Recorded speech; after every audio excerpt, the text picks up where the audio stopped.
I didn't, for sure, didn't want to be a dance teacher growing up. Never would have saw myself being here. I went from dinosaur to gymnast to paleontologist to lawyer to psychologist to anthropologist to, you know, what I Where now. you're at now. Yeah, yeah. That's quite the journey. And you're still very young, which is amazing.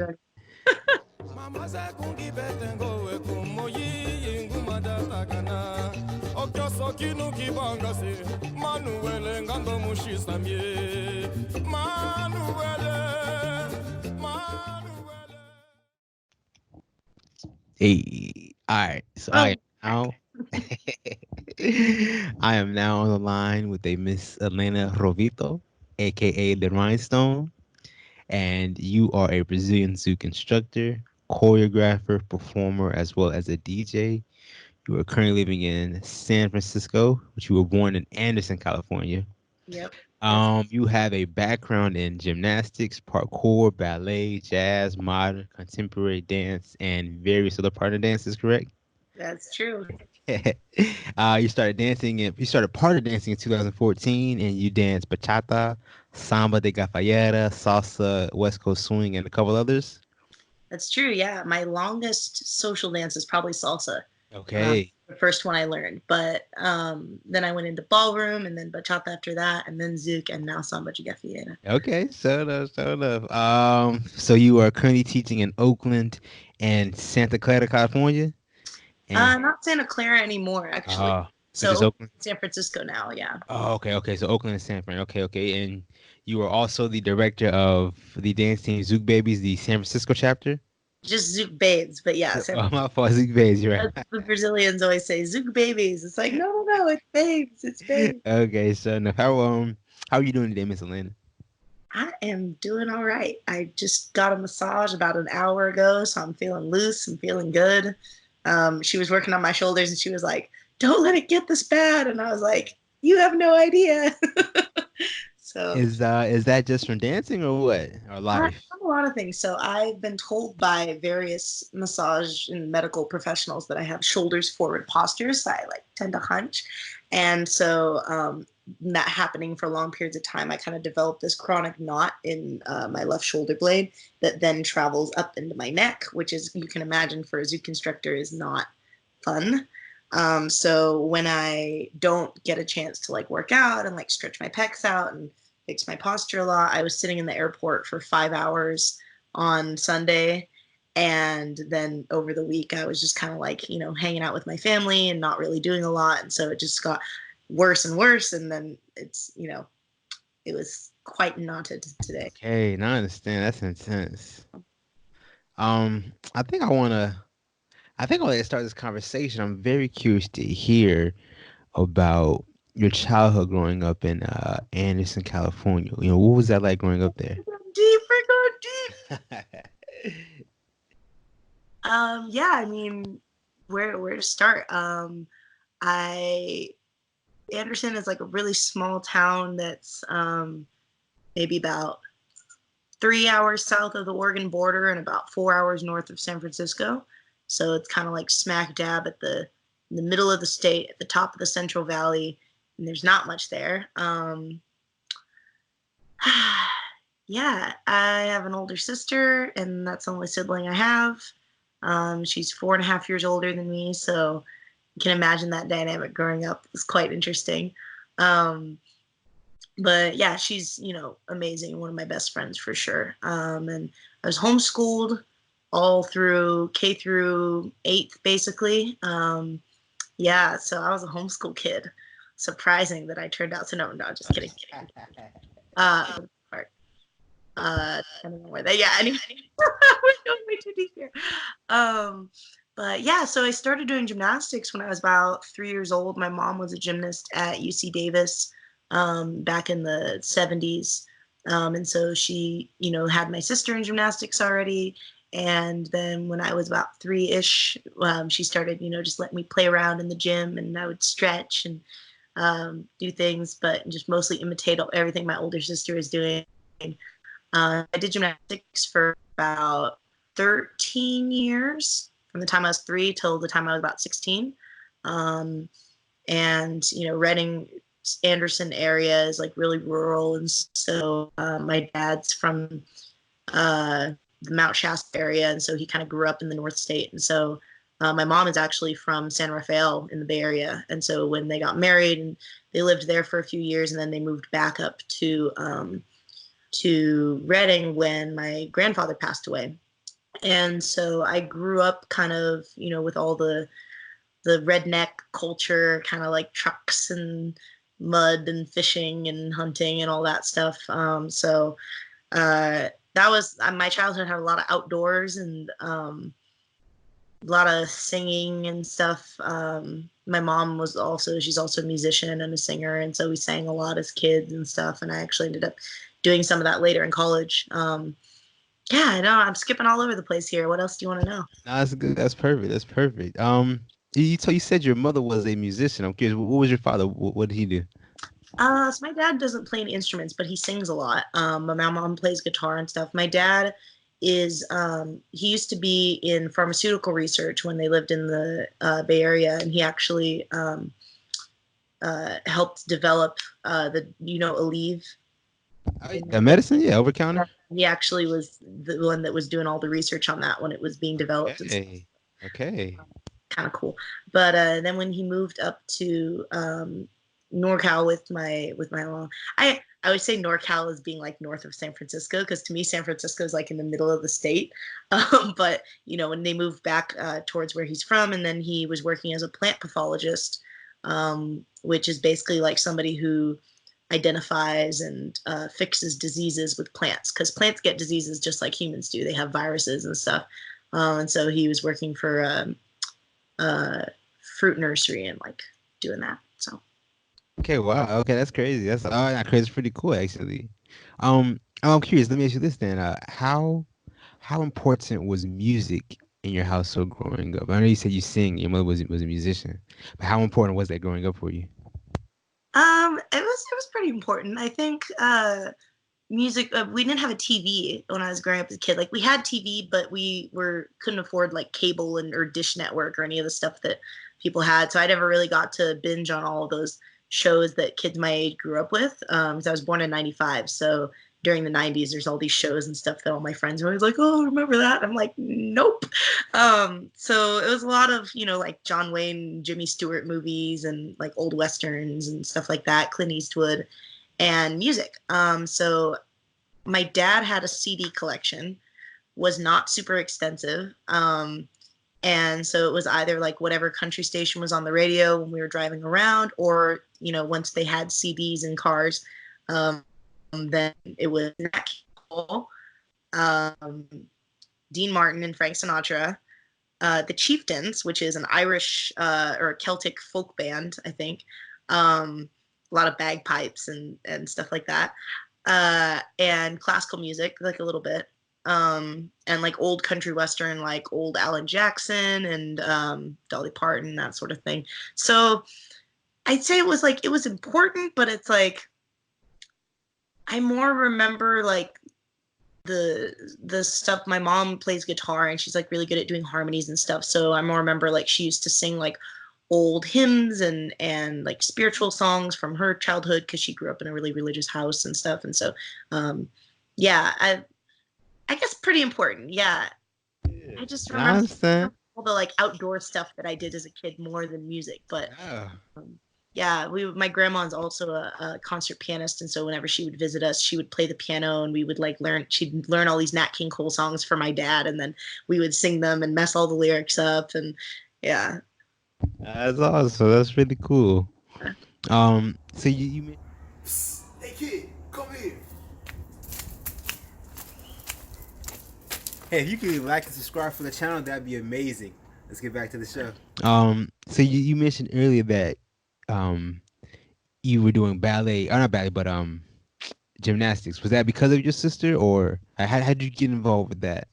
Yeah, I think it's because of my sister, and also like my mom just kind of introduced me to it. And obviously, as a little kid, like there's nothing more fun than learning flips and things. But yeah, I could, as long as I can remember, I was always in the gym, because my parents didn't believe in the whole like drop your kid off at practice and leave them to their own devices thing. So my mom would always like stay with us at gymnastics. And since my dad worked, I would go with her. And so like even when I wasn't actively doing gymnastics, I was at the gym, like watching my sister do stuff. And I would go in the little kiddie area and watch the big girls do their floor routines and like memorize their choreography. And so um, I was just kind of a gym rat. And then I started doing it seriously when I was about maybe 6 or 7, around there. That's awesome. That's awesome. I'm curious. I guess looking back on it now, do you do you think that your background in gymnastics has impacted how you dance today? Has it had any influence on you at all, or none at all? It's had a lot of influence on me. I actually wrote a blog about this just a few weeks ago where um, because I did gymnastics for so long and it's such a particular style, like in gymnastics, you don't really do dance. It's more like you have these routines and they're made up of poses and skills and like a few transitions here and there. Um, I was lucky in that my mom was a ballet dancer growing up, and so she knew a lot of technique, for turns and leaps and things like that. And so I had a little more ballet technique, I think, than most gymnasts. But when I left gymnastics, I realized that I didn't really know how to dance. Yeah, and my sister was really into dance. After she quit gymnastics, she joined a dance company, and so when I was still competing at that time, and she was choreographing all of my routines and stuff, and it was a struggle for her to get me to actually like perform the routines. Like I was more about the tumbling and things, and I didn't really value the dance side of it, and so I put like minimal effort into actually expressing the choreography, and it used to drive her crazy. Like I remember there was this one thing that she was trying to teach me that was like basically like a roll onto the floor. So you're standing and then you roll and on the floor like kind of over one knee and then onto your butt and then onto one knee and then you stand up again. It's like a very circular kind of just artistic roll to the ground. And it's very simple for me now, but I remember at the time I could not figure it out. I was so uncoordinated and like just watching something and trying to do it was like there's some kind of disconnect there. And I just remember she had to take a piece of chalk and like draw like here's where your hand goes, here's where your butt goes, here's where your knee goes, here's where your hand goes. And I had to like put my hands on the circles to like figure the move out. So I think gymnastics didn't really help me with dance as in terms of technique. Um, in fact, I think it hindered me in a lot of ways because gymnasts are very like rigid and stiff. That's how you tumble and you do tricks. You have to have like a lot of rigidity to your body or you don't flip properly. Um, but in terms of body awareness and like knowing where my muscles are and knowing how to like move my body and work my body, that helped for sure. And then like the mentality that I had in gymnastics, because in gymnastics you have to have a lot of mental fortitude and determination, and so I think that carried over more than any sort of dance ability and the flexibility, of course, because gymnastics you have to be Yeah. flexible, and so I was flexible, but yeah, man, those first couple of years trying to learn how to dance were rough. They were rough. I definitely understand that. I definitely do.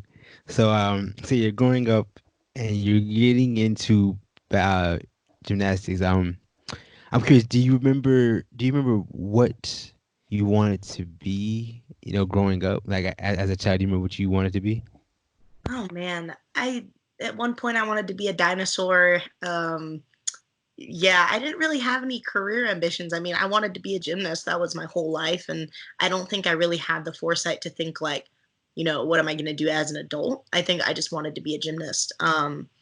And I think once I got to about like maybe like 10 or 11, I started understanding that that wasn't really going to be what I was going to do. Um, and at that point, I was just really into dinosaurs and I wanted to be a paleontologist.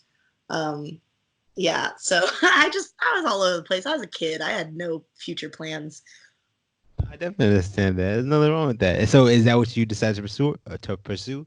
Hell Paleontology, no. or okay? Oh God. Even if I'd wanted to, by the time I got to be an adult, like math and science were my worst subjects all through school. So I switched actually a lot. So in high school, I got involved with public speech contests, like public speaking, and I entered this program. And one of the judges for one of the competitions was actually a district or not district. She was a county judge, like in the legal system. And so I kind of entered underneath her. She took me under her wing and introduced me to this thing called Pure Court. And so I was working with juvenile offenders that had committed, various crimes like shoplifting or drug use or whatever like that. And it was a really interesting program in that you were taking kids that were first-time offenders out of juvie and giving them like a chance at restorative justice. I don't know if you are familiar with that term at all, but it's basically, it's less about punishing and more about rehabilitating. So instead of, giving a kid a fine, making them spend time in juvie jail and having them write a letter, you give them, classes on why they shouldn't set fires in the middle of the woods, and they do a ride along with a police officer, or they, actually serve on, the team, the Pure Court team. And so the way this would work, and I'm sidetracking a little bit here, but the way this would work is that these kids would come. It's a real courtroom, real judge, but the jury is all kids, ages, I think like 10 to 18. And so you have like a binder full of questions, and you just go down, the seats, and all the kids will ask a question like, how old are you? What's your family life like? Do you have siblings? Do you have friends at school? And just kind of trying to get a sense for like why this kid has committed the crime that they committed. Maybe their parents asked them to steal something for them, which happened quite a few times. Or, maybe their friends gave them the drugs. So they need a new friend group. And then after you finish asking all these questions, the kid has a chance to say something. And then the kid jury goes into the, jury room and deliberates for like an hour or so and decides like what sentence they're going to give these kids. And there's an adult presiding over the deliberations and stuff. And then you come back and so it's like kids taking care of kids, all supervised by adults, and like all with like actual consequences. And the difference between that and regular juvenile court was that once they completed the sentence that was handed down by a jury of their peers, the offense got erased off their record. So they don't have a juvie record. And it only works for first-time offenders. So like if they did it again, they were screwed. But I really wanted to be a lawyer. I really, really wanted to be a lawyer. And so I was going to regular adult court and like sitting in on proceedings and going to all these conferences and doing all this work to kind of groom myself to be a lawyer. And so that was what I really, really wanted to do all through high school.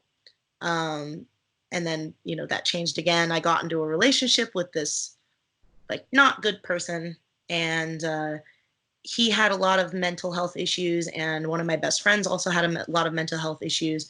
And so I decided at that point that I wanted to be a psychologist to help people like them. And so I got into college and changed my major, and now I was going for pre-psych. And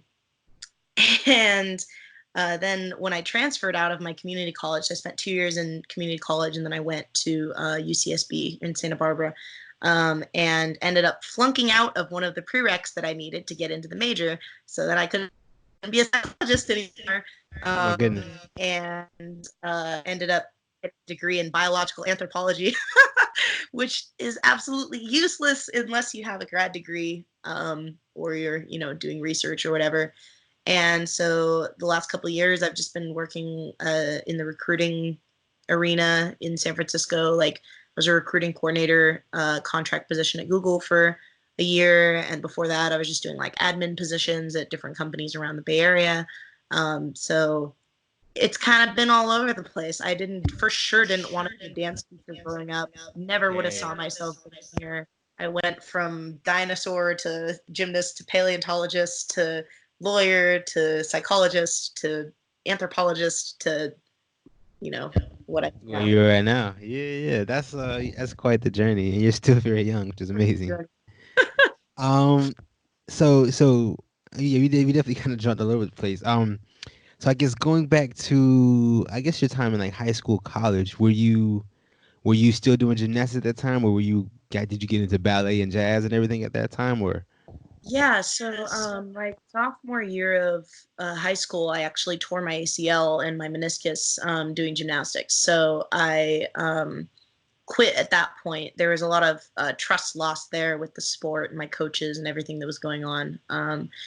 And so I ended up not doing gymnastics for a couple of years, but I was coaching. So after I had surgery, I went back to the gym and I was coaching, but just kind of like fooling around. And I was really lost at that point because my whole life, my whole identity was built around being a gymnast. And then, you know, boom, it's gone. That's a serious injury. Yeah. So I definitely went through a lot there because I had kind of an identity crisis. And I think that was part of the reason why I started doing parkour after that. So for a couple of years there, I was doing parkour.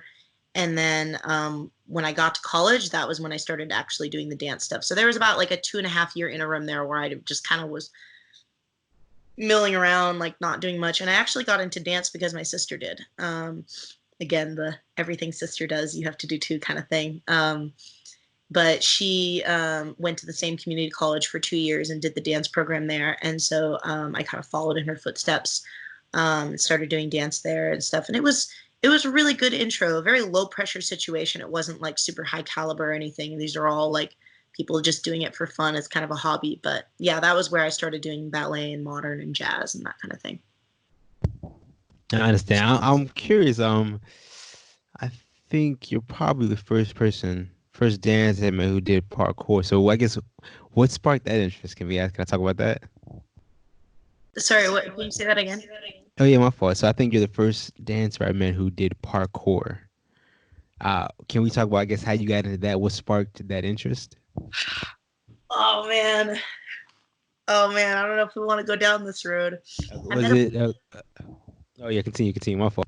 no, it's all good. I met a boy, and he was cute and he did parkour. And obviously, because I had to be better than him at everything, I had this weird thing growing up where I think because my dad met my mom, she was doing gymnastics. They met in college, and she was on the gymnastics team. And I just remember him talking about like how strong she was and how like he admired how athletic she was and how she could like keep up with him when they were working out and stuff. And I was like, oh, okay, that's what boys like then. And so for like years, I thought the way to get a boy to like you was to beat them at everything, which doesn't work and actually has the opposite effect where they resent you and they don't like you because you do shit more than them. And so so my whole like middle school like up through, because when I even though I was homeschooled, the homeschool program was part of a regular public school. So every Friday we would have classes with other kids where we would go like have like playground time and computer classes and stuff. And so I just remember always being like, I can beat you to the other side of the field, and I can do more push-ups than you, and all this stuff. And like the first time I asked a boy out in the 8th grade, he was like, you're too like you're not feminine enough for me, and like I you're said, so yeah, were you a tomboy or what? yeah. Oh yeah, plus my dad being a redneck, I was like always hunting and fishing and doing all those things with him. So yeah, so this was the first boy that actually like admired that I was like athletic and good at all the stuff that he wasn't. And he was like, oh, you should try parkour, like I do parkour, and like you can already do all this stuff, and so it would be really good for you. So I started doing parkour, and things didn't work out with him, but that was kind of how I got into it. And it was really fun. Everybody was really chill, super supportive. Like the guys were always like really impressed if you could do stuff because you were a chick, and and all that stuff. And there wasn't like a lot of, you know, Machismo, I guess. machismo. Yeah, I mean, there's a shit ton of machismo, but only between the guys. Like they Okay, never okay. projected that onto the girls. So at least in my experience. I want to ask you this real quick. And it's kind of like a two-part question.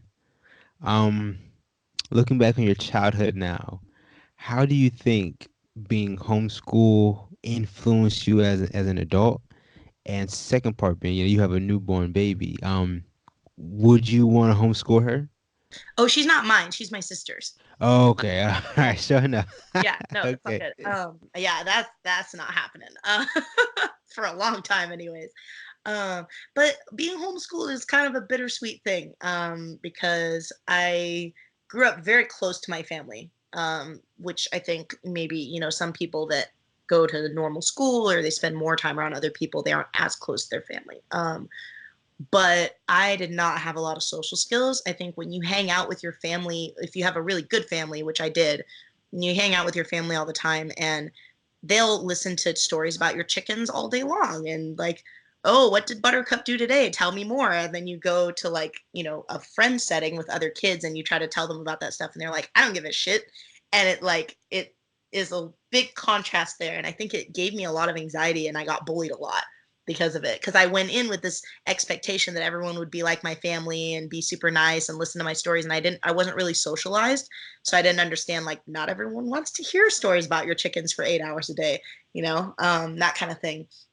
And I think I didn't have a very thick skin either. Like, I was very sensitive to what people would say to me, because I think most of the people I spent time around, I really cared what they thought. And so I kind of carried that over into normal social interactions, which ended up hurting me in the long run because people are fucking mean, especially as a kid. Especially as a Oh, kid. can I curse here? I'm sorry. I didn't. Of course you can. This is your interview, so of course All you right, can. listen. So let me ask you this then. If you do have children, would you want to homeschool them or send them to public school? That's a tough question. I think I would probably put them into a private school if I had the money to. Just because it's like, I think it's really important for them to have that socialization stuff. Or at the very least, if I homeschooled them, I would make sure they had like a good friend group of like normal kids that, you know, because like the education system honestly is crap in the US, I think. Like, I was way more advanced than all of my peers growing up. Like, I didn't do kindergarten because my mom had already taught me to read by the time I was 4. So I like my sister and I both skipped kindergarten. I was always like one grade ahead, and even the kids that were in the grade I was in were behind me. And I'm not saying that as like an arrogant thing, like, oh, I was so smart, but it's like I just was able to accelerate a lot faster because I was able to just learn at my potential and not have to slow down to everybody else. And I think even if I had been in a public school and been a couple grades ahead, it would have been hard because, like, you know, I'm younger than you'd be younger than all the other kids in your class and stuff. I had friends that went to private schools and their education was much better, than the kids that I knew from public schools. But yeah, I think there's also a lot of crap that goes on at public schools that's not very good to have a young kid around. Of Like all course. bullying. Not that that doesn't happen at private schools, but that you just have a lot more control over, what's happening in a smaller class size, a smaller environment like that. Um, yeah, good question. I understand. I definitely understand that, and I can see. I understand why you say what you said. I definitely do. The school system in America, it definitely can't be fixed. So I definitely understand that. Yeah, like Um, I had people in my like, because when you're in college, like, you have to take certain math classes and stuff. And I had friends that were taking math classes in their first year of college that I finished my freshman year of high school. And I was like, how did you skip this? And it's basically that they failed those classes all the way through high school, and that they were still able to graduate, and now they're just retaking them in college. And I'm like, this makes no sense. Like, you should have had this already. yeah, exactly. That's so true. Speaking of college, I'm curious. So yeah, you said you went to college, and that's when you kind of got into, ballet, jazz, modern, and contemporary. I guess going back to that time period, can you put into words what was your beginner stage like learning those dances?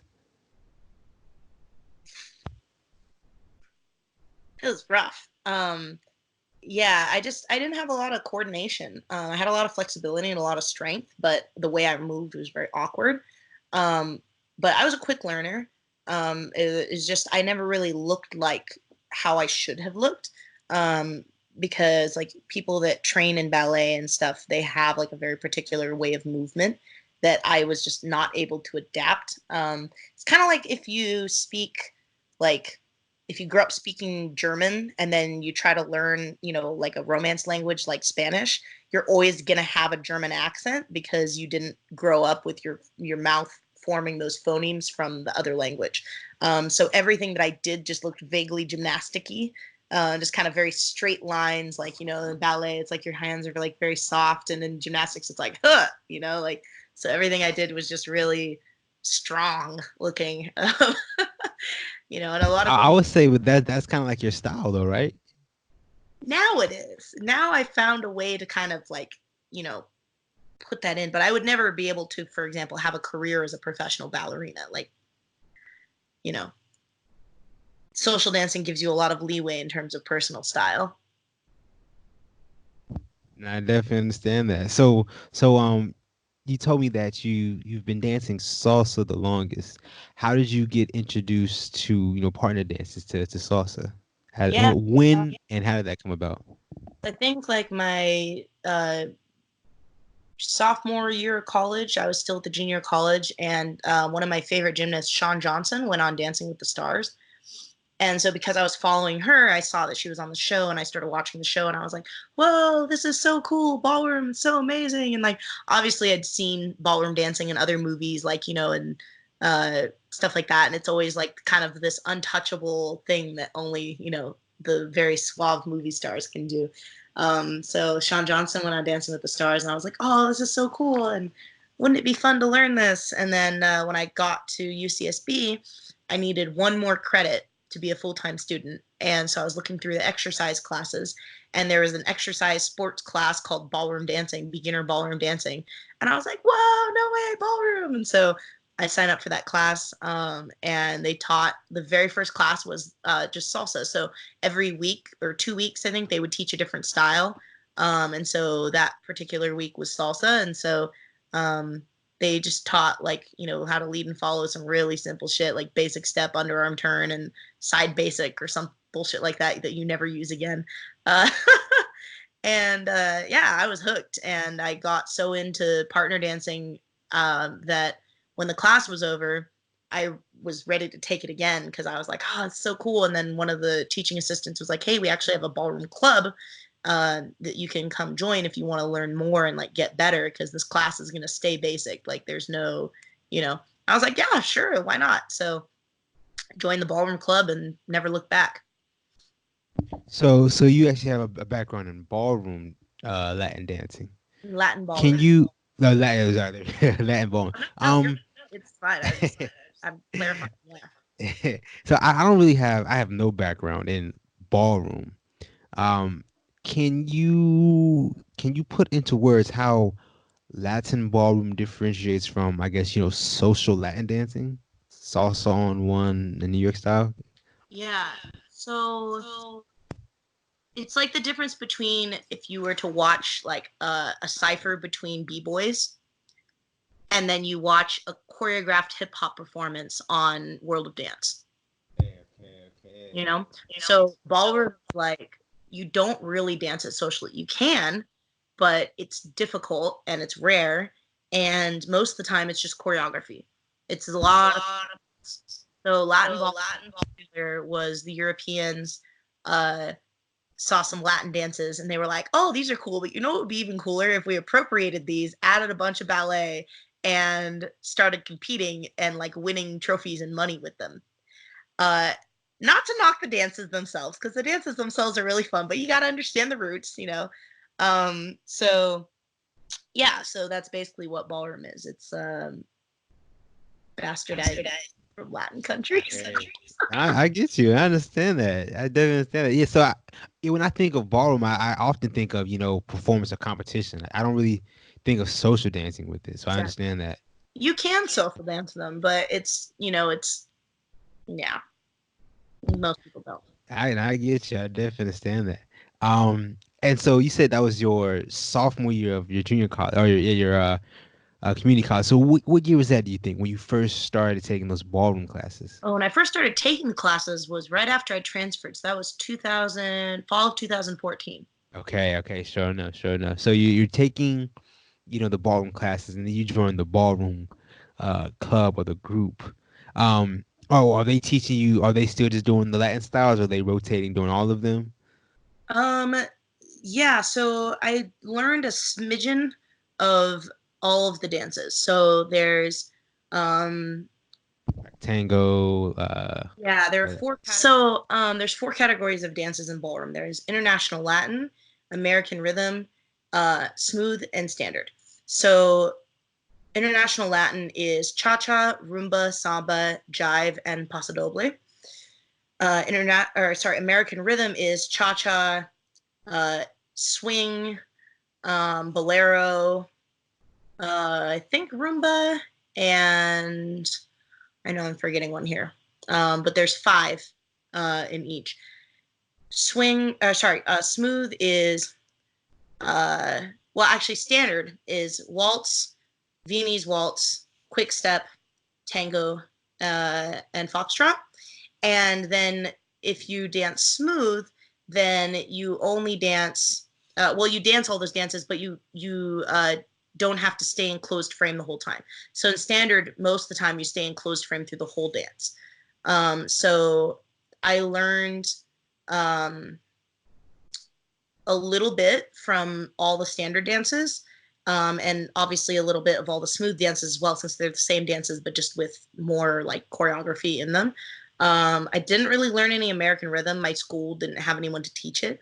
Um, Most of the classes at my school, we didn't have a coach, so it was all senior students teaching younger students, which was kind of cool because it's like, there's a cycle of giving back and blah, blah, blah. But it's also not cool because you don't have someone that's like really focused on technique and coaching.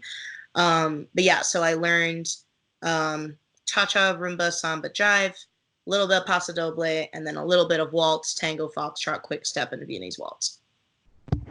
Okay, so you kind of dabbled in a little bit of everything then. Yeah, but I only competed in international rhythm, so only those. Ah, okay. So you actually competed as well, though. Yeah. Okay, that's awesome. That's really cool. So I guess then, how did you get introduced to social dancing, and how did that come about? Yeah, so the club that I was in was actually really good about social dancing. And most of the weekly classes, you were learning to dance social ballroom. So they had like salsa, no bachata really. Actually, the first time I learned bachata was a shit show. But they had like a tiny little Latin social at the university center, like once a month or something like that, a couple times a month, really. And so I started going to that. And there were people from the local community that lived in Santa Barbara that would come out for that didn't go to school there, that would come out and salsa dance with everybody. Um, and so I really liked it. It was really fun, but it gave me a lot of anxiety, a lot of anxiety. There wasn't a very like good emphasis on connection in any of the classes that I'd taken. So I was more like trying to guess what moves were being led. And obviously everybody leads moves differently. And so like that's kind of a losing game in itself, right? So my computer's getting really hot. I'm just gonna hold it. But yeah, so basically I struggled mightily. And I was only going to those like very basic um, classes and socials where I wasn't really getting challenged or pushed out of my comfort zone at all. And then the very first like event outside of that community that I went to was what's it called? The Collegiate Salsa Open, which is this event that is basically like a chance for all the college salsa teams to come compete and like show their stuff. And there were socials there. And so I went, and it was like a big deal for me because I was like, oh my God, I'm going to LA and I'm like, dance with people outside for the first time. Because the Santa Barbara dance community was really, really small. It was the same, 30 people every single time, and oh my God, I'm surprised that I kept dancing after that because I showed up there. Like, first off, I didn't realize that people like really dress up for these events. So I looked like a fucking hobo and everyone was like dressed to the nines and like salsa outfits and stuff, and I was just like, I'm wearing sweatpants and a t-shirt. This is embarrassing. Because in Santa Barbara, like, no one gives a shit. It's a college town. Everybody wears whatever. So I was like, oh my God, I feel super awkward now. And so I screwed up some courage and asked this guy to dance, and we were dancing and I messed up. Like, I was so nervous, I messed up a bunch of times on some very simple stuff. um and he like stopped us dancing like halfway through, and I was like, oh no.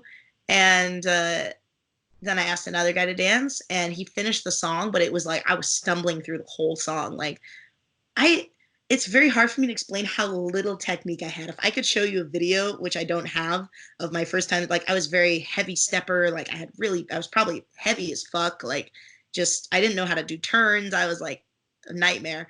And after that dance, I was so stressed out. I went and sat down on the side of the floor and I didn't dance for the rest of the night. And we were there until 4 a.m. Okay. Yeah. I would say I don't want to like stop you, but I would say don't beat yourself up because you were a product of your Oh teachers at yeah, that time, yeah. right? Oh no, I mean we were all bad, dude. Like Yeah. Okay. Yeah. and it's fine. Like, it's there's no harm in being a beginner, but I think like I didn't understand how bad I was. And so that was like a big shock for me because everyone that I danced with in Santa Barbara, like they didn't care. They were, it's a really small community and everyone knew me and they're just like, we're all out there having fun. But then I go to LA and I'm expecting it to kind of be the same. And I got shut down hard. Real quick, was it social ballroom or is that what you? It was just a salsa and bachata. Oh, oh, okay. So it was okay. It was a salsa, so salsa and bachata. Yeah. Okay, okay, I understand. Yeah. Um, so that happens to you. I'm very curious. At 4:30 that morning, I imagine you're feeling a little bit defeated. Why do you not give up? Well, I actually ended up kind of amusing myself the rest of the night because a lot of my friends were just kind of hanging out on the side and stuff too. And so I remember like just kind of doing like um, modern and jazz and stuff with one of my friends. And we were just kind of like messing around and stuff. So it wasn't like I was just sitting there watching people the whole night, but I was definitely scared as shit to go back out there. And I didn't the whole rest of the night. But when I got back to Santa Barbara, it's like I hadn't had like the best time, but there wasn't like a oh I like suck at this and I'm never gonna do it again. It was kind of more like I had a shitty experience, but it didn't affect the fact that I still really liked it. So it's like I didn't feel like going back out again that night. I was like cowed for the rest of the night, but I didn't like I didn't get it didn't affect like Like discouraged, I guess, right? yeah. I definitely understand. That's actually I think that's actually like really good. It's really wonderful that you Yeah. didn't let it deter you from doing what you love to do, what you enjoyed at that time. I think that's something that gymnastics really did me a service with because it's like when I was in gymnastics, and I think this is kind of getting deeper into some other things now, but when I was in gymnastics, I had a lot of anxiety, and I didn't know it was anxiety at the time. I just thought I was a wimp because I would get scared of things really, really easily, and I had a lot of mental blocks. So, like for example, um, any time that I had to learn a new move, like a backflip on the balance beam, I would psych myself out and like tell myself like, oh, what if I fall? What if I straddle the beam? What if I, break my nose on the beam? Like, what if? And I would stand up there on the beam, like frozen with my arms up, getting ready to jump and like unable to move. And I would start crying and have these panic attacks. And this would happen all the time, like from the time I was maybe 10 or like maybe even younger than that. But I think that, yeah, from the time I was maybe like 10 all the way up till the time that I quit, I had these kind of panic episodes every single practice. Um, and so it's like, in comparison, like, like there were a lot of times in gymnastics where I was like, I felt very defeated because of those mental blocks. And I was like, I just want to quit. But in comparison, it's like if you're doing like dance, it's like there isn't like an element of risk there so much. And so the idea to quit never really entered my mind because it wasn't, by comparison, as difficult as forcing yourself to do something where you could potentially die. You know what I mean? So it's like, even though like the social part of it was really awkward and I felt like I sucked, I still wanted to keep doing it and get better. Like the thought never entered my mind like, oh, like I had such a bad time that I'm just gonna quit now. And I don't think it's ever entered my mind through anything that I was doing with dance. Like dance to me has always been like so fun and so like low risk that it's like, yeah, I never really have wanted to quit because it was hard. Okay, real quick, I want to ask you this. So, you spoke on having anxiety since you were very young. In terms of maybe giving value to some other people, because I know we all deal with anxiety. How have you been able to work through that anxiety? And I imagine you may still go through it, but has there been anything that you could say that has helped you with it, alleviate that? And I could go on for days. You gotta get help, and not just from your friends and your family because they don't know. Like my family I grew up with mental health being super stigmatized. And when I went to college, like that's why actually that I flunked out of one of my prereqs because I got super depressed and I wasn't leaving my house. And I would go into these counselors at college and tell them like what was happening to me and be like, yeah, I'm just like having these, times where I just like break down and cry and like I don't know what the hell's happening. And no one ever said like, oh, like this is anxiety or you have, symptoms of depression, anxiety, maybe you need medication. They would just be like, oh yeah, maybe you can join the study group and and study more. And so no one ever like said to me like, hey, you might have anxiety, you might be depressed. And the thing is that like I feel like a lot of people are afraid of putting those labels on things or like stigmatizing people or kind of the WebMD thing where you look up WebMD and you're like, oh my god, I have every ailment known to man, I'm gonna die. But if you know have a friend who's like having a tough time and like really look at what's happening and like is it affecting their life in like a very palpable way, like a very measurable way, like you got to say something. And like if you're that person, like you got to be honest with yourself and get help, because even when help was made available to me, I was so worried about being weak and being broken, like oh there's something wrong with me, that I really resisted. And I obstructed my own healing for a long time, for years. Yeah, so if you see something, say something. And number two, fucking get help and get over yourself, because it's so much better once you do. Like when I finally like came to terms with my mental state, I had finally graduated college, barely graduated college, and I moved back in with my parents for 4 months, and that was like the darkest time for me. And I had suicidal ideation. I was like, just I had a binge eating disorder, so I was gaining all this weight, and finally I had a panic attack in front of my parents in the car, and then they kind of understood like the seriousness of the situation. And my dad talked to his doctor. His doctor was like, yeah, like 1 in 3 adults has anxiety and depression, like have her come see me and I'll see if she if she needs something. And so my dad actually, who like before that was not very sympathetic towards like the whole anxiety, because they grew up in the suck it up generation, he like asked me to go see his doctor, and the guy was like, yeah, he's like, you have anxiety and depression, like it's a chemical thing, it's fine, here's some 10 milligrams of Lexapro, take it every day, and in 2 weeks you're going to feel a lot better.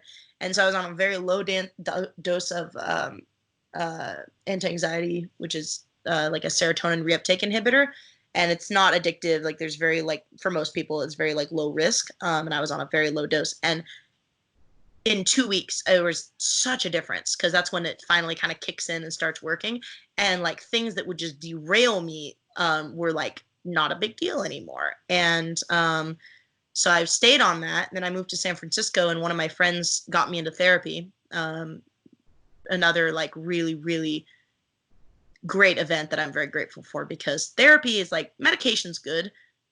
Therapy is like doing physical to take the legs off. Not everybody can get to the point where they need to get off medication, which is totally fine. But therapy got me to the point where I was eventually able to get off medication and like be fine. And I still go to therapy every week, even though I'm not technically depressed anymore. Like if you were to give me one of those quizzes that they use to evaluate your levels, I'm like technically above the clinical cutoff for major depression, anxiety, but I still go, because it's a continued exercise in strengthening Yeah. your mind, having control over your thoughts. Like thoughts are everything. Even if you can't afford to go to therapy, or you can't afford to get medication or something like that, like you can do a lot with thought restructuring on your own. It's a really powerful tool.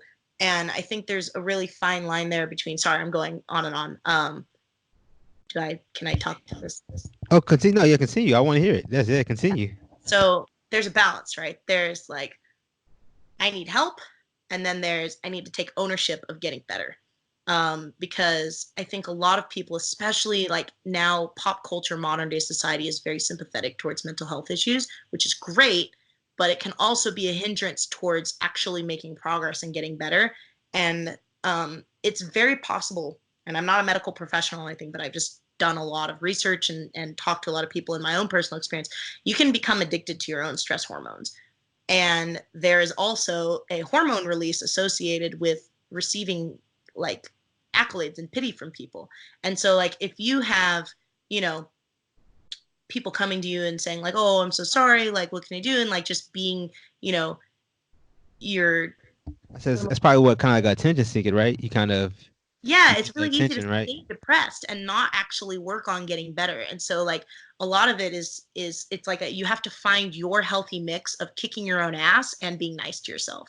Because I used to just kick my own ass constantly, and I ended up just being like a stew of negative thoughts and emotions all the time.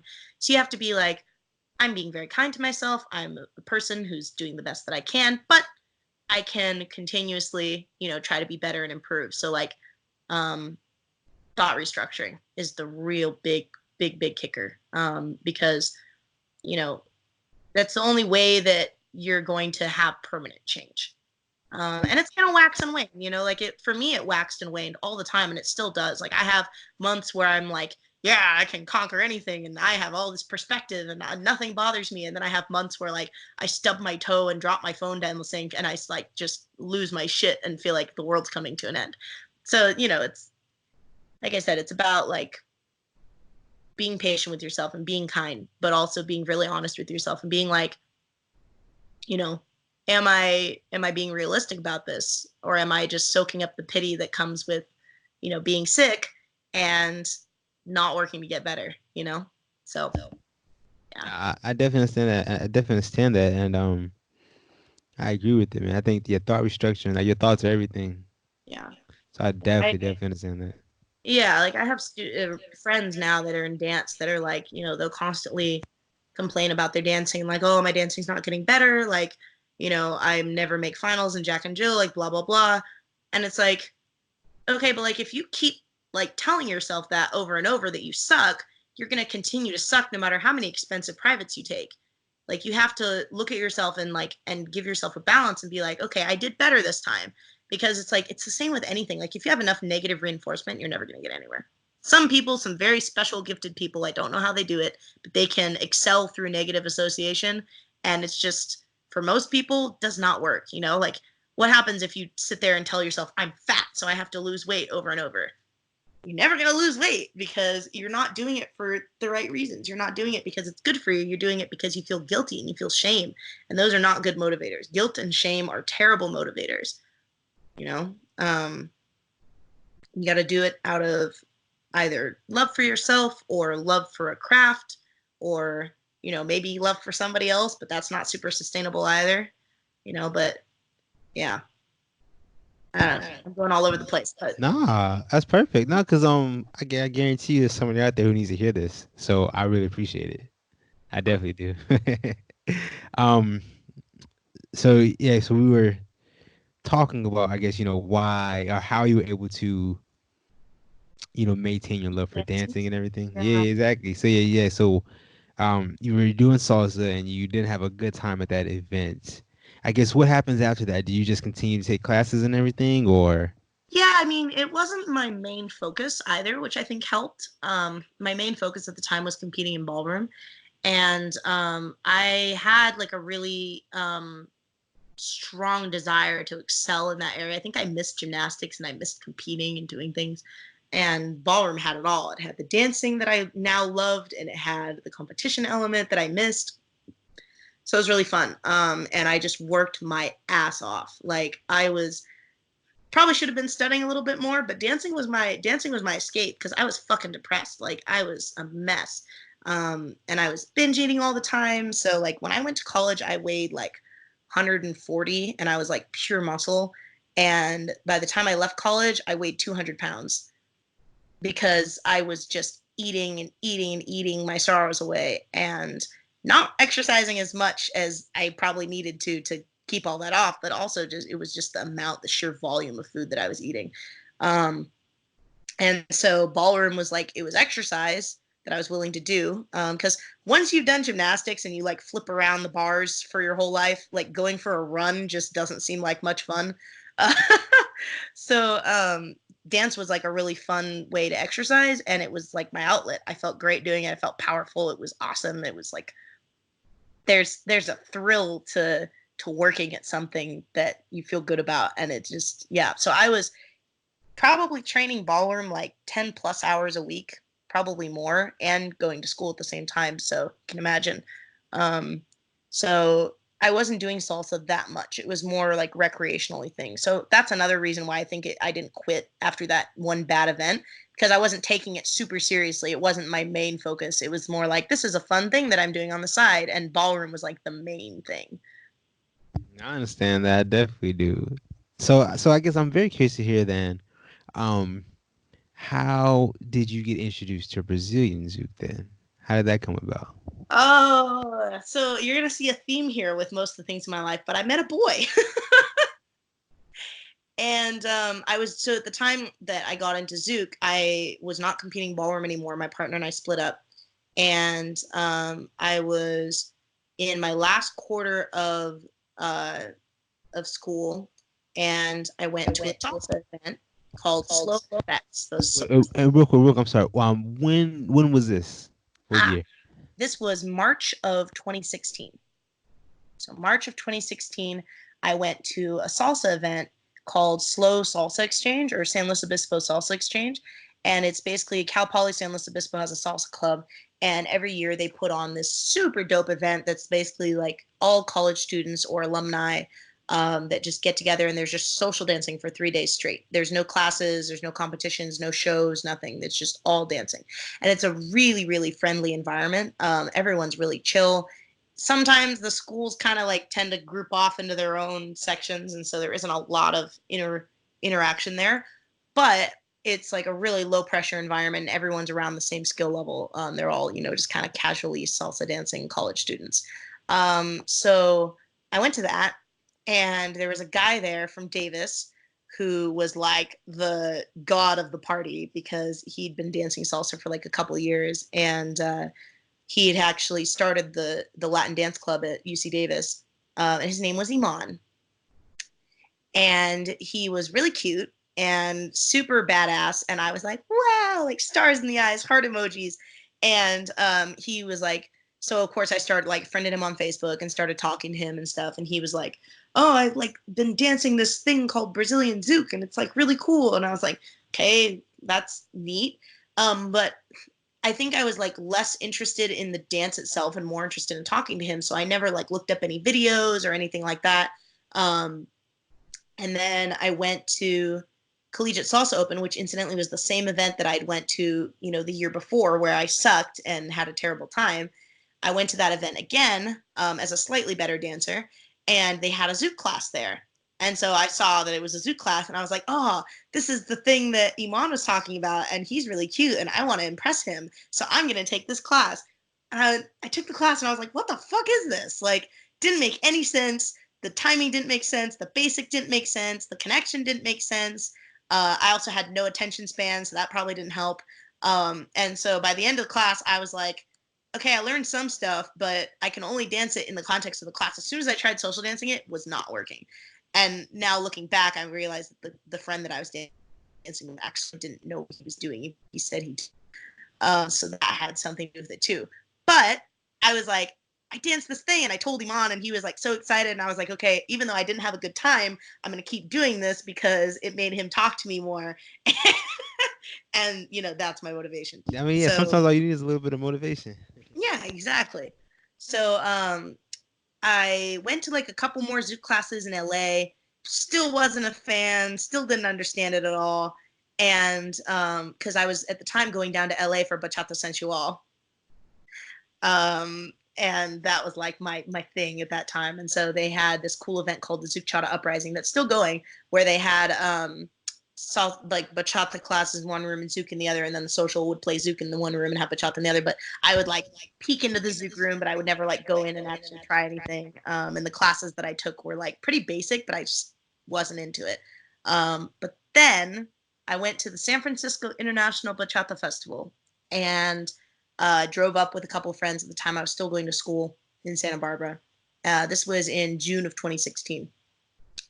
And I was like wandering around, and the salsa and bachata room was like fucking huge. And, the salsa room was really, dope. And I saw the side room, the door was open, and I went in there and I looked, and I saw this guy dancing with two girls at the same time, and he was spinning both of I've them. seen that. Of That thing is course, crazy. doing off-axis turns and the hair flying everywhere, and then he did the thing where they hammer lock and the chikochi back, and I was like, oh, this is Zouk. This is what Zouk, because at the time I still hadn't looked up any Zouk videos. I didn't know what Zouk looked like in its ultimate form. I was just like going to these basic ass classes and I didn't really understand like what the appeal was. And so I saw this and I was like, holy shit, like that's Zouk. Oh my God. And so that was it, man. That was the moment. And I remember like standing there just being like in awe, like, oh, what the fuck's happening in here? And then I went up to this girl sitting on the side and I was like, hey, like, who's a really nice lead in here? I was like, because I have never really danced Zouk before. I know the basics and I know like some random head movement that I was taught in Bachata, because the guy that would teach the Bachata classes in LA like knew Zouk. And so he would teach like actual like proper head movement. What? And she was like, oh, that guy's like pretty cool. I wish I remembered who this guy was, because all I remember is that he was wearing like a hat and he had glasses and a beard. And none of the people that I know that guy. I know who he is. yeah, you know who he is, exactly. But none of the guys that I know now in the Zouk scene are that guy. Like I would have recognized him. And maybe he wasn't even that good of a Zouker. Maybe he was just dabbling in it, you know, and he never came back. But he was really nice, and he danced 2 songs with me, and he told me like, "Oh wow, like you're doing so good. I can't believe this is the first time you've ever social danced Zouk. Like, stay in here, stay in here. You're gonna be really good." And I was like, "Oh, cool." And then one of my friends came in. He was like, "Oh my God, you're in the Zouk room," because he was the guy that ran the Zouk Bachata social in LA. So he came in. He's like, "Oh my God, you're in the Zouk room. Let's dance, let's dance." So I danced with him, and then I was like, "Okay, this is fun." So I was dancing with everybody, and I would just tell them, "Oh, I'm a beginner. Like I'm still learning, but you should dance with me." And I spent the whole night in the Zouk room. I never left. I'd been dancing bachata all weekend. This was on a Saturday night. I spent the whole night in the Zouk room, and that was it. The next night, I spent the whole night in the Zouk room Yeah. again. So real quick, I think that's a very, very awesome moment because it shows, how much of an impact you can have on someone's dancing career or future. If you're very positive for them and very reassuring, man, you can really make that night a good night for them. On the other hand, if you're kind of negative, you can really discourage someone. One of that too. Okay, okay, sure enough. But it's just like a teaching moment, man. How impactful your actions can be upon somebody. As a teacher now, that's one of the things I emphasize the most is dance floor etiquette and like how to basically be a decent human on the dance floor, because those experiences stood out so much to me. Like the one at that salsa event, dances that I had where my consent was violated and like guys would do shit to me that I didn't want them to do and they weren't listening to what I was saying or what I was giving them through body language. That really nice guy that danced 2 songs with me, and then the guy the next night that I danced with, and he stopped me like 2 seconds into the song and started correcting me and telling me everything I was doing wrong. I almost left the Zouk room at that point. Like that was the second night. The second night I danced with this guy who was supposedly an instructor, and he like I took frame with him and he starts like moving my arm. He's like, your arm should be here, and like every couple of moves he would stop and try to teach me something, and I was like scared of shit. I almost left, and luckily one of my friends came in the room and started dancing with me right afterwards, and so I wasn't able to leave, and that experience kind of got uh, watered down. But like that's one of the main things that I teach now as a teacher is I'm like, you you know don't fucking teach on the dance floor. Yeah, hell, don't even teach in my class. Like, because I have people come into my class sometimes, and like everybody does this. I'm guilty of this too, but like sometimes people just take it to the extreme and they'll be like in a class with other people and they just start coaching their partner. And I'm like, hey, are you in here to learn or are you in here to teach the class? Like, I'm the captain here. Okay. Like, you don't teach in my class. This is a peer space. The minute you start teaching them, now you've become their instructor and now they don't feel safe here, because you always have mixed level classes. You always have beginners mixed with advanced people, and it's like you got to make sure the advanced people don't scare away the newbies. Um, yeah. I definitely understand. That's so true. That's so true. So I'm very curious. So you go to that event, you have a wonderful time. And so I guess I imagine after that event, you start taking Brazilian Zouk more seriously. The next day, I drove from Santa Barbara down to LA after driving all the way back from San Francisco. How long is that? I'm not even sure. I don't stay in Cali. We left the social, I think, around like 3 a.m. and we got back to Santa Barbara around like 9 in the morning ish. And I went to class, And my friend had told me about some workshops. Some of the teachers from the San Francisco festival were then going to LA to teach a workshop there. So I drove 2 hours down to LA, took their workshop. I have a video from that day. It was very exciting. I looked terrible. Uh, terrible in terms of Zouk. Like, I show it to my students. I'm like, look how bad I was. And they're like, you look great. I'm like, yeah, because I look like a ballroom dancer. I have nice lines, but my Zouk technique was Okay, it's terrible. two different dances, so of Two different course. dances. But I was hooked. And then every Zouk Chata event after that, I was in the Zouk room every single time. Always in the Zouk room. Then when I moved to San Francisco, I was like super into Zouk and started doing more Zouk in SF. And then I started teaching like a year and a half later after I first started Zouk. I started teaching a year after I started Zouk, or not even. I think 6 months after I started Zouk was when I taught my first class. But it was like, it was way too early for me to be teaching, but these were all people that just wanted to learn, and I was the one available. So, I was just doing the best I could to share, but it was like I wasn't ready. I wasn't ready at all. Um, so I definitely want to speak about your beginner stage in teaching, but let me ask you this real quick. This is something that came to my mind. Um, can you put into words like the differences between the experience a beginner lead is going to have versus a beginner follow? 'Cause I know they're Oh, both on different journeys, right? oh, you poor babies. Yeah. So I think beginner follow definitely has a more easy job, has an easier job. Um, Beginner lead is going to struggle a lot because not only do they have to pay attention to their own steps, they also have to pay attention to what they're telling their partner to do, and they have to pay attention to everything that's going around on the floor around them. There's just a lot of responsibility on the lead shoulders that the follow doesn't really have. That being said, in a perfect world, they share the responsibility. Follow, is paying. They're both paying more attention to the connection than the steps. Blah blah blah. But like nobody ever is as a beginner. And as a beginner, you're always thinking about the steps.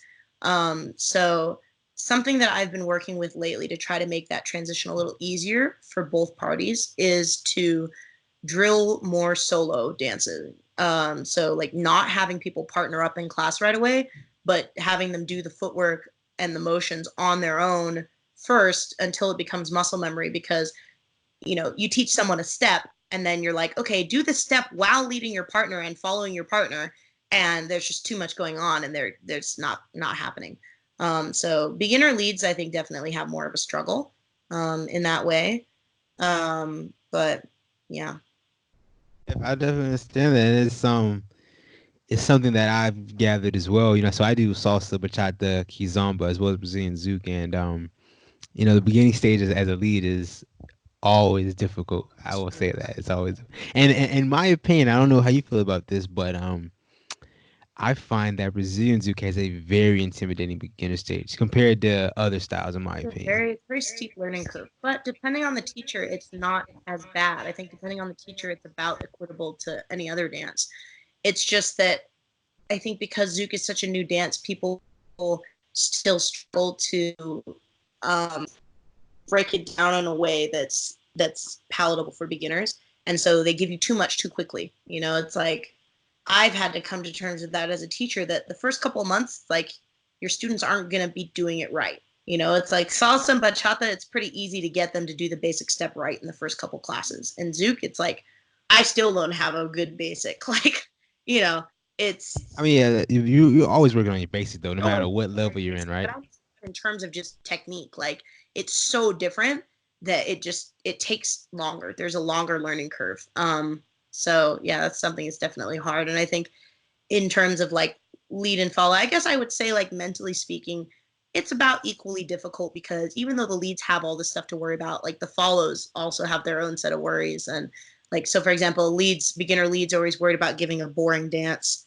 And, Of course, of course. but beginning follows are always worried about not following perfectly, so it's like they're both in their heads. And it's like, if you guys just chilled out and danced with each other, like, you're going to be okay. So Okay, okay, well, that's good to know, then. Um, I want to, I want to talk about your beginner stage in teaching. I want to hear about that. And you kind of hinted that you said you might have been too, I guess, too new at it when you started teaching. Um, I Yeah. want to hear what was your beginner stage like when learning to teach? So I think in terms of just being a teacher, I wasn't bad because I had coached gymnastics and like my whole gymnastics career, I'd kind of self learned a lot of things. So I understood, I think, better than most new teachers how to troubleshoot, coordination issues and how to explain things in an easy manner. But I wasn't very like confident as a teacher, and so I let people push me around a lot. Actually let somebody push me out of the first classes that I started teaching because he came to the classes and basically started showing a bunch of attitude in the middle of class. And then when I finally pulled him aside and was like, "Hey, dude, like, what's your problem?" And he was like, "You're not a very good teacher, and I've been dancing Zouk for 3 years, and I could teach Zouk much better than you."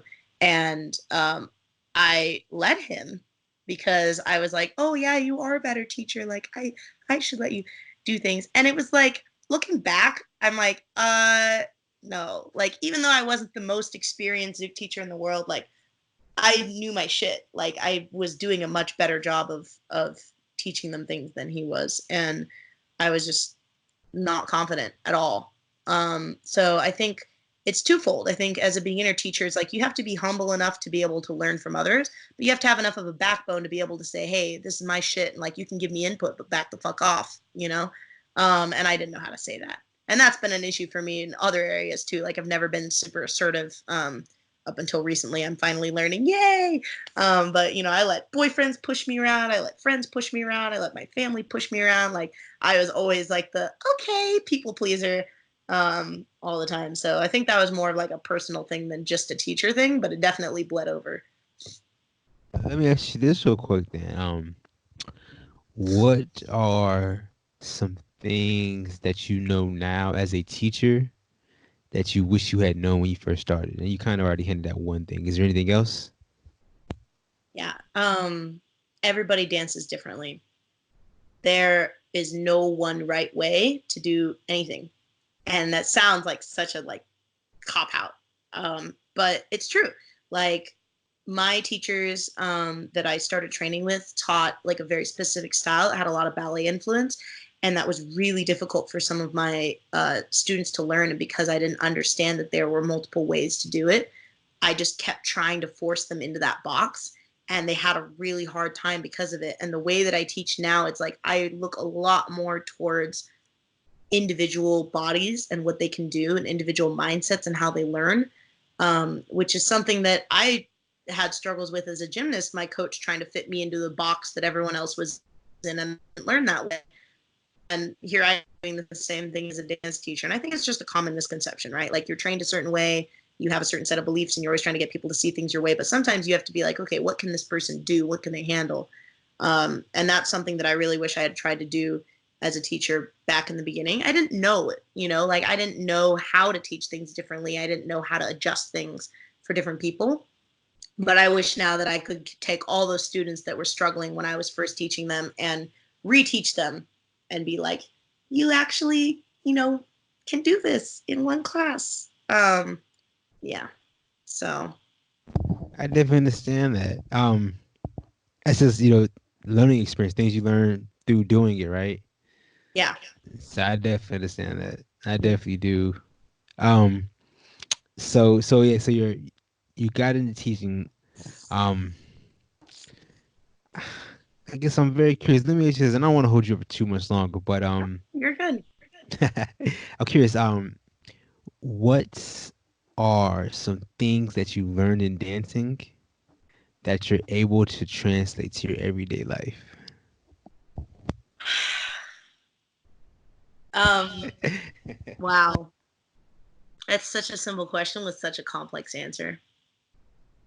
But I think it's an allegory for life, just in terms of like, you know, for example, I was talking about with anxiety, like anxiety is magnified times 10 when you're dancing, especially when you're partner dancing.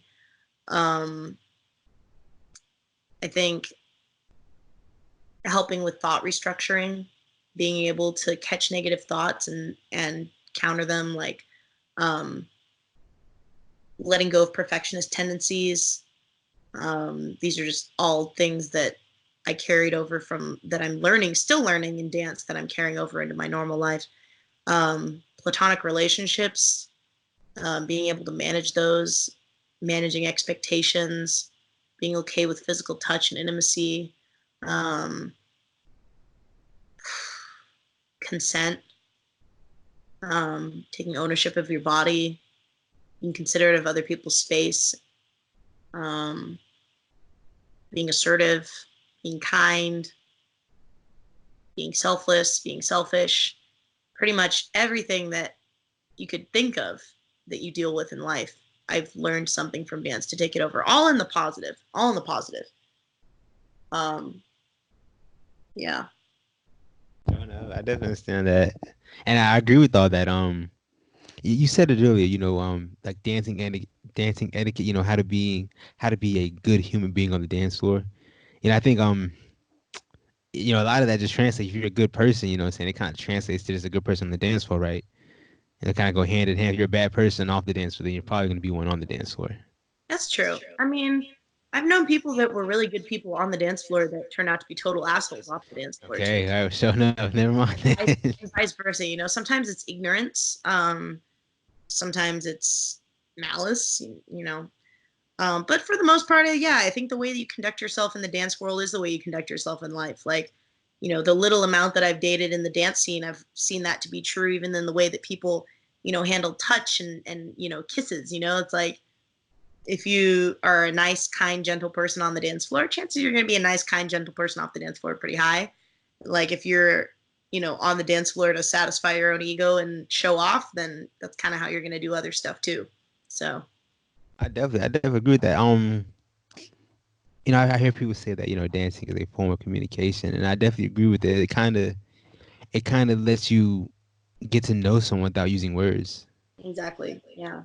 Um, I always compare dance as a language when I'm teaching people because it makes it a lot more approachable. Because most people in this day and age speak at least one or more languages, except for me, which I'm trying to change that. But they're like, oh, like I can't dance. I'm like, oh, were you born speaking Dutch, German, and French, or did you have to learn those? Like, and did you speak them perfectly the first day, or did you have to stumble through saying hello, how are you, where's the bathroom first for a couple weeks, and then you slowly start learning more vocabulary. You form sentences, you string sentences together, and then you can have a conversation with somebody. Like it's the same exact shit. It's just because it requires coordination, it's a little bit harder for some people. Um, so Definitely, so true, so true. Let me ask you this then. Uh, for someone who is a beginner in Brazilian Zouk and they feel like they're stuck in a rut, like they're not getting better, what advice can you give them? What words of wisdom could you give them?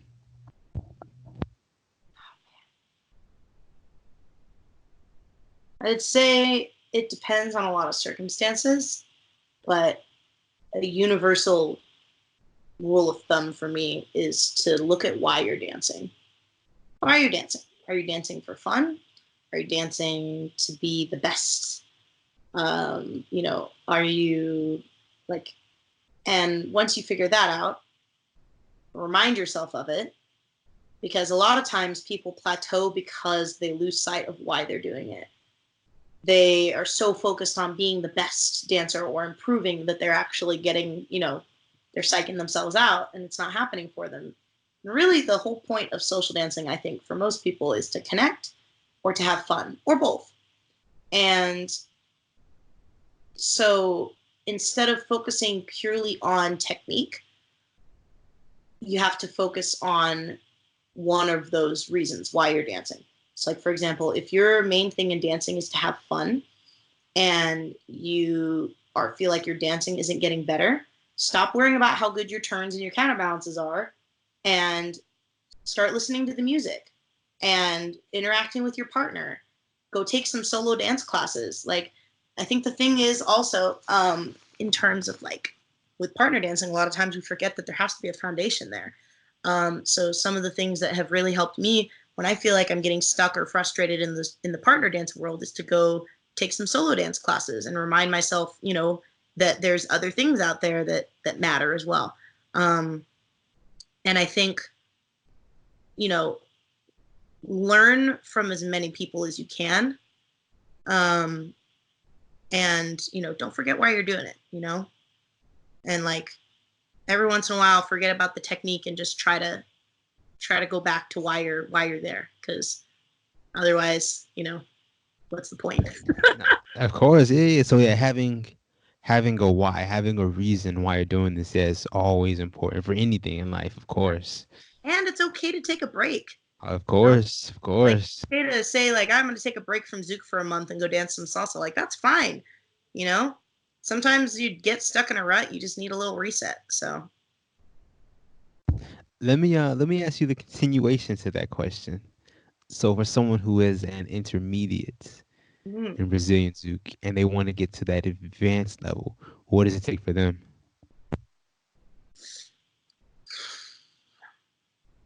that's tough. I think training is really important. Training solo, very, very important, which people really don't focus on in partner dancing. And making sure you can do the movements on your own as best you can do them. And then finding someone who's of equal skill level as you, or maybe a couple people that are better, a couple people that are worse, and training outside of social dancing, because social dancing is not the place to train. Um, that's like a pet peeve of mine, is when That's also dancing etiquette as well, right? Dance floor etiquette. as well. It's like the social dance floor is not a place to teach. It's not a place to train. It's a place to connect with people and have fun. So set up training sessions, take private lessons. Private lessons are really helpful, and dance as much as you can. Just lots and lots of social dancing. So solo training, training with partners, private lessons, and lots and lots and lots of social dancing. I've heard someone say that social dancing is just another form of practice, and I think I really agree with that. It is. It's like, are you going to learn French if you never go speak French with somebody? Like, no. Like, the reason why I've been trying to learn Portuguese for 2 years and failing miserably is because I can't immerse. Like, I'll speak it for a week and then I don't get to speak it for a month and I forget everything, So, same with social dancing. Muscle memory is the same as memory. If you don't do shit, you lose it. So, Hey, reach on it, reach on it. I guess really last question for you, real quick. Can you give me one tip that can make anyone a better dancer immediately? oh my God. Breathe. To breathe. To breathe. Okay, it's important. It's very important. To breathe. And I don't mean breathe like to breathe with your dancing and go like every time you do a move, but like breathing is like a multi-purpose tool, like to relax yourself some space and perspective, to create more flow with your movements. If you're looking at it more like an advanced thing or a technical thing, it's like it's better for your movements. But just breathe. Like, unless you're me and you're crazy and trying to make a career out of dance, you're there to have fun. And I'm there to have fun too. I just forget it sometimes. So just breathe, take a breath, remind yourself that it's not the end of the world and you're gonna be okay. Just keep going, keep trying. Nah, so true, so true. All that is so true. I really agree with it. Um, yes, I guess really at this point, Miss Elaine, I really want to thank you, so much for taking time to talk to me. Thank you. I love getting to talk about myself for an hour and a half. This is cool. Of course, I thoroughly enjoyed it, and I really can tell, I guess, how passionate you are about dancing, how passionate you are about Brazilian Zouk and everything. I thoroughly enjoyed it. Thank you. Yeah. Hey, This, so you made me think a lot. I'm gonna do some hardcore Samba thinking out the rainy window in a couple minutes. so wait, real quick, tell me, what are some of your upcoming events? What do you have going on in your life? Ah, damn. Okay. Uh, okay. So next weekend I have an Elevation Zouk Festival in Denver.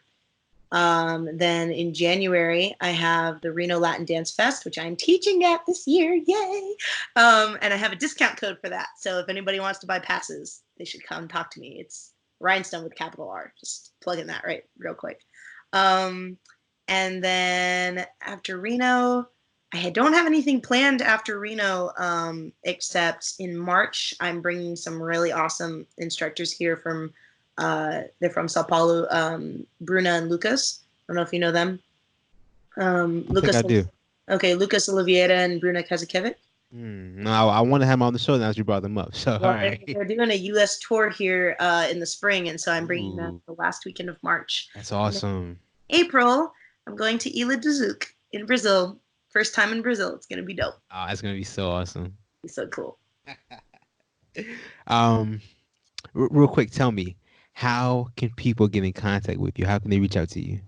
Facebook is always a great option. Best if they message me, my page or my personal profile is fine too.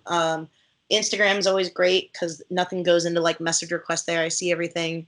They can email me. The email's on my website. Um, I am available in all ways. Yeah. All right, so I guess you didn't want to plug it. So hold on, Elena the Rhinestone on Instagram and Facebook, right? Elena the Rhinestone. Yeah, on Hey, Facebook, just the Rhinestone. okay, so I'm when I upload this, I will put all your contact information and the details on the comments. Yeah. Yay. Yeah, yeah, yeah.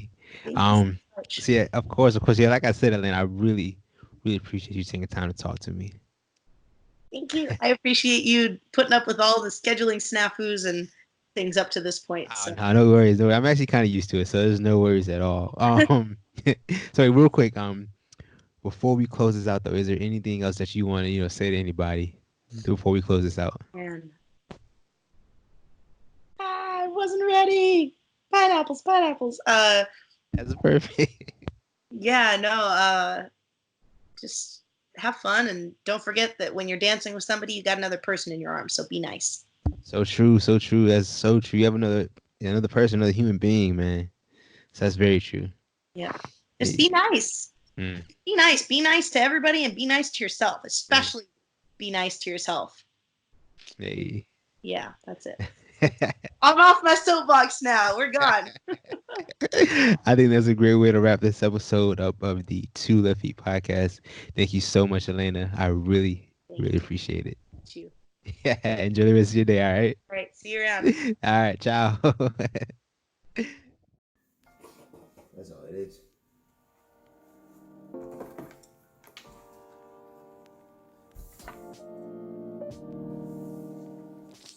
Hey everyone, if you made it this far all to the end of the video, I want to thank you so much. My overall goal with making these interviews and these episodes is to give a voice to dancers, to give them a platform to speak their story. So if this is of value to anyone, then that means the world to me. My overall goal is to give value to the dance community.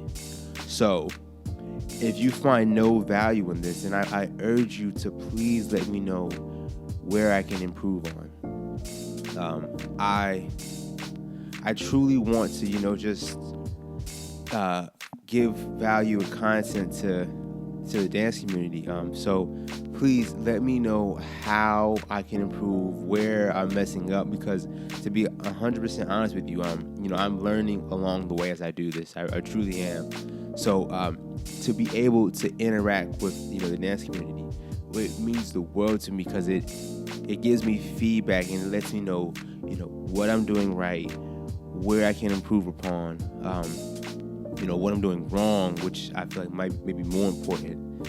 So please, if you all could comment and just let me know what you think, it means the world to me because that feedback just helps me improve. So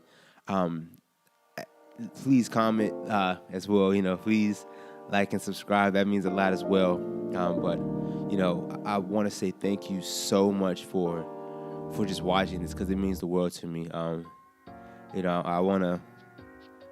want to take you on this journey of the Two Left Feet podcast. I'm very excited for it. So once again, thank you so much.